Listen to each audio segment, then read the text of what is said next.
ओशो को समझने से पहले एक बात साफ कर लेना बहुत जरूरी है। ओशो किसी को न भगवान से दूर ले जाने आए थे, न किसी नए धर्म की दुकान खोलने। वह इंसान को खुद से मिलवाना चाहते थे। उनकी पूरी सोच का केंद्र था स्वतंत्रता, सोचने की आज़ादी, सवाल करने की आज़ादी और अपने अनुभव से सच को जानने की आज़ादी। ओशो का जन्म 1931 में मध्य प्रदेश में एक छोटे से गांव कुचवाड़ा में हुआ था। बचपन से ही वह बाकी बच्चों जैसे नहीं थे। जहां दूसरे बच्चे खेलते थे वहां ओशो अकेले बैठकर चीजों को देखते थे। उन्हें सवाल बहुत परेशान करते थे। जीवन क्या है, मृत्यु क्या है, डर क्यों लगता है, इंसान झूठ क्यों बोलता है, भगवान अगर है तो इंसान दुखी क्यों है। उनका बचपन बहुत साधारण था लेकिन उनका मन बहुत गहरा था। एक बात ओशो खुद कहते थे कि बचपन में उन्होंने किसी की बात इसलिए भी नहीं माना क्योंकि वो बड़े कह रहे हैं। वो हर बात का कारण जानना चाहते थे। यहीं से उनके भीतर अंधविश्वास के खिलाफ बीज पड़ गया। जब ओशो बड़े हुए और पढ़ाई करने लगे तब उन्होंने दर्शन शास्त्र पढ़ा। हिंदू धर्म, जैन धर्म, बौद्ध धर्म, ईसाई धर्म, इस्लाम, सब कुछ पढ़ा। उन्होंने वेद, उपनिषद, गीता, बुद्ध, महावीर, जिसम, मोहम्मद। लेकिन पढ़ने के बाद भी उनके मन में एक सवाल था, अगर इतने धर्म हैं, इतने भगवान हैं, तो इंसान आज भी इतना दुखी क्यों है। यहीं से ओशो का धर्म को देखने का नजरिया अलग हो गया। ओशो कहते थे कि धर्म एक अनुभव है, किताब नहीं। मंदिर, मस्जिद, चर्च ये सब इंसान ने बनाए हैं, लेकिन सच को जानने का रास्ता भीतर से जाता है। अब सवाल आता है कि ओशो किसी में विश्वास क्यों नहीं रखते थे। असल में ओशो विश्वास के खिलाफ नहीं थे, वह अंधे विश्वास के खिलाफ थे। उनका कहना था, जब तुम बिना सोचे किसी की बात मान लेते हो तब तुम गुलाम बन जाते हो, चाहे वो धर्म हो, भगवान हो, गुरु हो या समाज। ओशो कहते थे कि अगर कोई तुम्हें कहे कि भगवान है तो तुम क्यों मानो। पहले खोजो, पहले जानो, पहले अनुभव करो। अगर तुम्हें खुद महसूस हो जाए तब विश्वास की जरूरत ही नहीं रह जाती। यहीं से लोग ओशो को गलत समझने लगे। लोगों को लगा कि ओशो भगवान को नहीं मानते, लेकिन सच यह है कि ओशो भगवान को एक व्यक्ति की तरह नहीं मानते थे। वो कहते थे कि भगवान कोई बैठा हुआ इंसान नहीं है जो ऊपर से देख रहा है। भगवान एक चेतना है, एक ऊर्जा है जो हर जगह है। वो कहते थे कि जब लोग भगवान को किसी मूर्ति, किसी तस्वीर या फिर नाम में बंद कर देते हैं तब समस्या शुरू होती है। तब इंसान लड़ने लगता है कि मेरा भगवान सही है, तुम्हारा गलत। यही है धर्म। यहीं से धर्म हिंसा बन जाता है। ओशो धर्म को नहीं, धार्मिकता को मानते थे। धर्म मतलब नियम, पाबंदी, डर। धार्मिकता मतलब प्रेम, ध्यान, जागरूकता। उनका कहना था कि दुनिया में जितनी लड़ाइयाँ हुई हैं उनमें सबसे ज्यादा खून धर्म के नाम पर बहा है, और फिर भी इंसान कहता है कि धर्म हमें अच्छा बनाता है। ओशो को यही बात चुभती थी, इसलिए वह किसी भी संगठित धर्म से दूरी रखते थे। उन्हें डर था कि अगर वह किसी एक धर्म से जुड़ गए लोग उन्हें भी पूजा की चीज बना देंगे और वह वही बन जाएंगे जिसके वो खिलाफ थे। ओशो बार बार कहते थे, मेरी बात पर विश्वास मत करो, इसे जी कर देखो। यह लाइन बहुत गहरी है। वह चाहते थे कि इंसान उनकी बात को भी चुनौती दे। वह चाहते थे कि इंसान अपने पैरों पर खड़ा हो, किसी बैसाखी पर नहीं। ओशो को बचपन से ही मौत से डर नहीं लगता था। उन्होंने मौत को बहुत पास से देखा था। वह कहते थे कि जिसने मौत को समझ लिया वह जीवन में डरना छोड़ देता है, और जिसने डर छोड़ दिया वही सच में आजाद है। उनके अनुसार समाज हमें डर सिखाता है, डर भगवान का, डर पाप का, डर नरक का, ताकि हम सवाल न पूछे, ताकि हम सिस्टम में फिट रहें। ओशो इस डर को तोड़ना चाहते थे, इसलिए उनकी बातें कई लोगों को खतरनाक लगी। धर्म के ठेकेदारों को लगा कि अगर लोग सोचने लगे, सवाल करने लगे तो उनकी दुकान बंद हो जाएगी।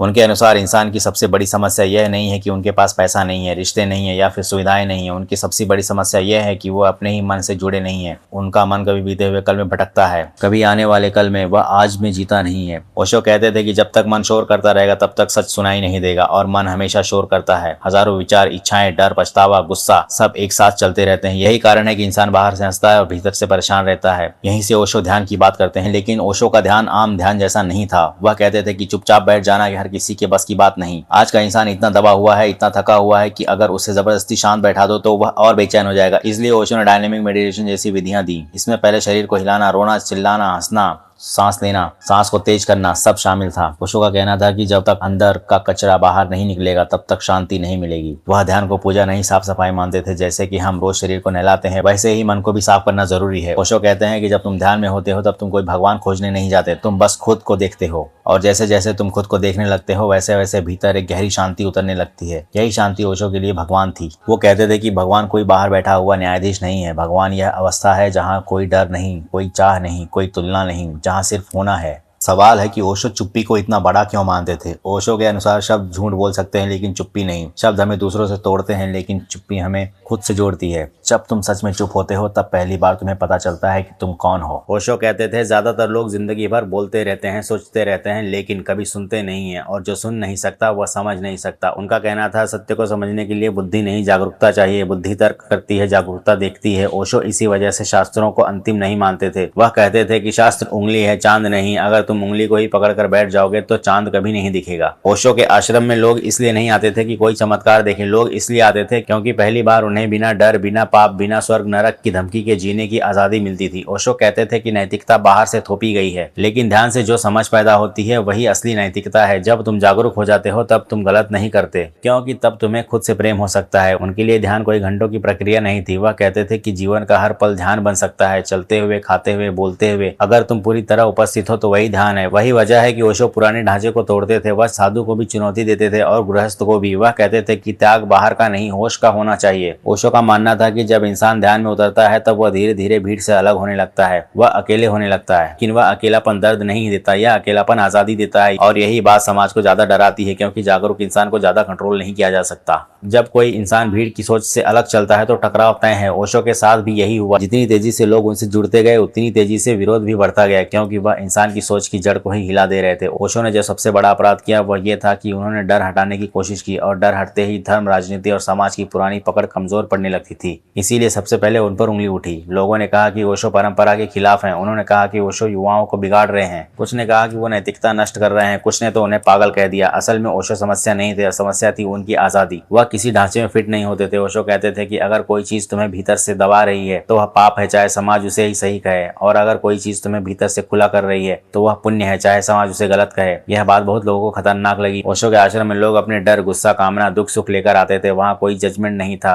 यह बात बाहर वालों को समझ नहीं आई। उन्हें लगा यह सब अनुशासनहीनता है। मीडिया ने भी ओशो को समझने के बजाय सनसनी बना दिया। उनकी लाल पोशाक, उनका बोलने का अंदाज, उनके बयान, सब कुछ काट छांट कर दिखाया गया। पूरा संदर्भ गायब कर दिया गया। जब ओशो अमेरिका गए और वहाँ आश्रम बना तब विवाद और गहरा हो गया। वहाँ की व्यवस्था, राजनीति और धार्मिक सोच उनसे टकरा गई। ओशो ने कहा कि धर्म और राजनीति का मिलना इंसान के लिए सबसे खतरनाक है। धीरे धीरे मामला सिर्फ विचारों का नहीं रहा, सत्ता का हो गया। ओशो को गिरफ्तार किया गया, उन पर तरह तरह के आरोप लगाए गए, लेकिन एक बात गौर करने की लायक है, उन पर कभी किसी हिंसा या जबरदस्ती का आरोप साबित नहीं हुआ। ओशो खुद कहते थे कि अगर तुम मुझे गलत साबित करना चाहते हो तो मेरी बातों को गलत साबित करो, मुझे बदनाम करके नहीं। उनकी सेहत जेल के बाद बहुत गिर गई, लेकिन उनके विचार और तेज हो गए। वह कहते थे कि शरीर कमजोर हो सकता है लेकिन जागरूकता नहीं। ओशो के आलोचक कहते थे कि वह गुरु बनना चाहते थे, लेकिन ओशो खुद कहते थे कि वह गुरु नहीं है। वह बार बार कहते थे कि मेरे पीछे मत चलो, अपने भीतर जाओ। यही विरोधाभास लोगों को उलझाता था, क्योंकि दुनिया गुरु चाहती थी लेकिन आजादी नहीं। ओशो ने कहा था कि सच हमेशा असुविधाजनक होता है, झूठ आराम देता है, इसलिए लोग झूठे को चुनते हैं। उनके जीवन में विवाद इसलिए नहीं थे कि वह गलत थे, बल्कि इसलिए थे कि वह समझौता नहीं करते थे, वह किसी के हिसाब से नहीं बोलते थे। ओशो को सबसे ज्यादा गलत इस बात पर समझा गया कि वह प्रेम और रिश्तों के बारे में क्या कहते थे। बहुत लोगों को लगा कि ओशो रिश्तों को तोड़ने की बात करते हैं, परिवार के खिलाफ हैं, शादी के खिलाफ, लेकिन सच इससे थोड़ा अलग है। ओशो रिश्तों के नहीं, बंधन के खिलाफ थे। उनका कहना था कि ज्यादातर रिश्ते प्रेम से नहीं, डर से बने होते हैं। अकेलेपन का डर, समाज का डर और असुरक्षा का डर। जब डर से रिश्ता बनता है तो उसमें धीरे धीरे जहर घुलने लगता है। ओशो कहते थे कि प्रेम कोई सौदा नहीं है, प्रेम में शर्तें नहीं होती, लेकिन समाज ने प्रेम को भी कॉन्ट्रैक्ट बना दिया है। तुम मेरे रहो, मैं तुम्हारा रहूं, तुम बदलो मत, तुम वैसे ही रहो जैसे मैं चाहता हूँ। ओशो के अनुसार से यहीं से दुख शुरू होता है।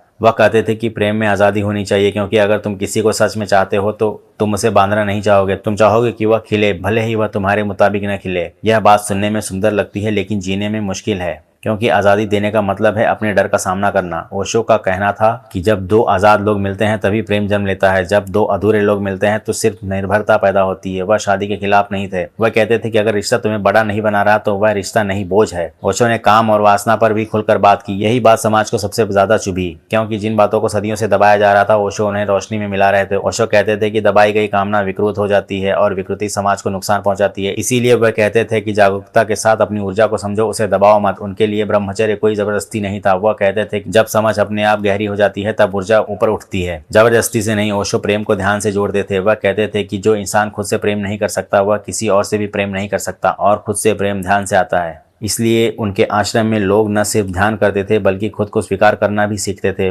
बिना अपराध बोध के, बिना शर्म के। ओशो कहते थे कि समाज ने हमें सिखाया है कि दूसरों को खुश करो, लेकिन किसी ने यह नहीं सिखाया कि खुद को समझो, और जो खुद को नहीं समझा वह दूसरों को कैसे समझाएगा। अब सवाल ये नहीं कि ओशो कौन थे, असली सवाल ये है कि ओशो आज भी जरूरी क्यों है, क्योंकि जो समस्याएं ओशो के समय थी वे आज भी गहरी हो चुकी हैं। फर्क सिर्फ इतना है कि पहले दुख बाहर दिखता था, आज अंदर छिपा रहता है। आज इंसान बाहर से पहले से ज्यादा सफल दिखता है। मोबाइल है, इंटरनेट है, सोशल मीडिया मीडिया है, लेकिन भीतर पहले से ज्यादा खाली है। आज इंसान के पास सब कुछ है, फिर भी चैन नहीं है। यही वो जगह है जहाँ ओशो आज भी प्रासंगिक हो जाते थे। ओशो कहते थे कि भविष्य में इंसान के पास सब कुछ होगा, लेकिन वह खुद को खो देगा। लोग खुद को दूसरों से तुलना करके जी रहे हैं, और कौन आगे है, कौन पीछे है, कौन ज्यादा दिख रहा है, कौन कम। ओशो कहते थे तुलना जहर है, क्योंकि तुम तुलना में खुश नहीं रह सकते। हमेशा कोई भी तुमसे आगे ही होगा, और जब तक तुम बाहर से देखते रहोगे, भीतर कभी नहीं उतरोगे। आज का युवा सबसे ज्यादा उलझा हुआ है। एक तरफ समाज की उम्मीदें, दूसरी तरफ अपने सपने, एक तरफ पैसे का दबाव, दूसरी तरफ मन की आवाज। ऐसे में ओशो कहते थे कि पहले यह जानो कि तुम कौन हो, फिर तय करो कि तुम्हें क्या करना है। ओशो का कहना था कि करियर जीवन नहीं है, जीवन करियर से बड़ा है। ओशो कहते थे कि अगर तुम पूरे जीवन को सिर्फ कमाने में लगा दोगे तो एक दिन बैंक बैलेंस होगा, लेकिन आत्मा खाली होगी। ओशो भगवान की जगह जागरूकता की बात करते थे, क्योंकि आज के इंसान को भगवान से ज्यादा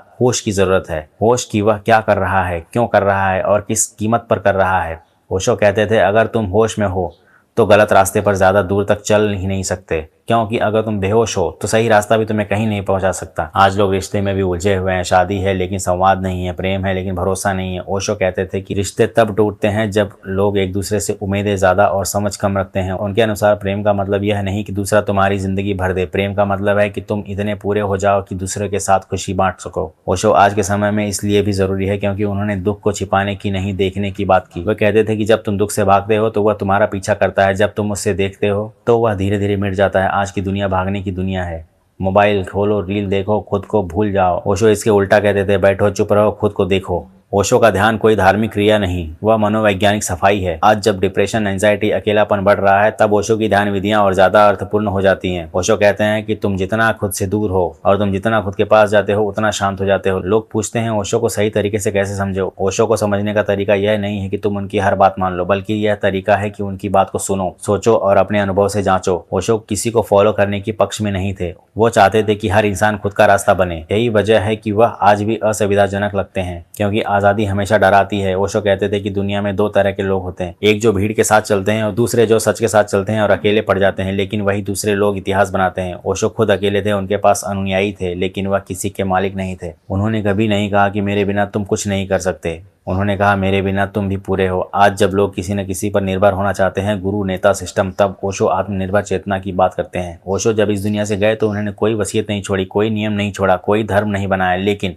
उन्होंने जो छोड़ा वह बहुत गहरा था। उनका आखिरी संदेश शब्दों में नहीं, उनकी पूरी जिंदगी में छुपा था। ओशो का सबसे बड़ा संदेश यही था कि किसी के पीछे मत चलो। उन्होंने साफ कहा था अगर तुम मुझे फॉलो करने लग गए तो तुम मुझे समझ नहीं पाए, क्योंकि फॉलो करना गुलामी है और ओशो आज़ादी सिखाते थे। उन्होंने कहा था कि इंसान की सबसे बड़ी बीमारी यह है कि वह खुद होने से डरता है। वह खुद होने से डरता है, वह हमेशा किसी और जैसा बनना चाहता है, समाज जैसा, परिवार जैसा, भीड़ जैसा, और इसी डर में वह अपनी असली जिंदगी खो देता है। ओशो कहते थे कि यह दुनिया तुम्हें बताएगी कि कैसा जीना है, क्या सही है, क्या गलत है, लेकिन अगर तुमने खुद को नहीं सुना तो पूरी जिंदगी किसी और की जिंदगी जीकर मर जाओगे। उनका संदेश था खुद को जानो, लेकिन जानो किताबों से नहीं, अनुभव से। बैठो, चुप रहो, अपने भीतर झांको। जो भी डर है, गुस्सा है, दुख है, उससे भागो मत, उसे देखो। ओशो कहते थे कि जो देखा जाता है वही धीरे धीरे मिट जाता है, और जो दबाया जाता है वही धीरे धीरे परेशान करता है। उन्होंने दुनिया को यह भी कहा कि भगवान को बाहर मत खोजो। मंदिर, मस्जिद, चर्च सब ठीक है, लेकिन अगर भीतर कुछ नहीं बदला तो सब बेकार है। भगवान कोई व्यक्ति नहीं, एक अवस्था है, जब मन शांत हो जाता है, जब डर चला जाता है। ओशो का एक बहुत गहरा संदेश था, डरो मत, न पाप से, न नरक से, न समाज से, क्योंकि डर में कभी प्रेम पैदा नहीं हो सकता। डर में सिर्फ झूठी नैतिकता पैदा होती है। उन्होंने कहा कि अगर इंसान डर के बिना जीना सीख जाए, क्योंकि इंसान नफरत, लालच, डर से ही पैदा होते हैं। ओशो ने प्रेम को बहुत ऊंची जगह दी। उन्होंने कहा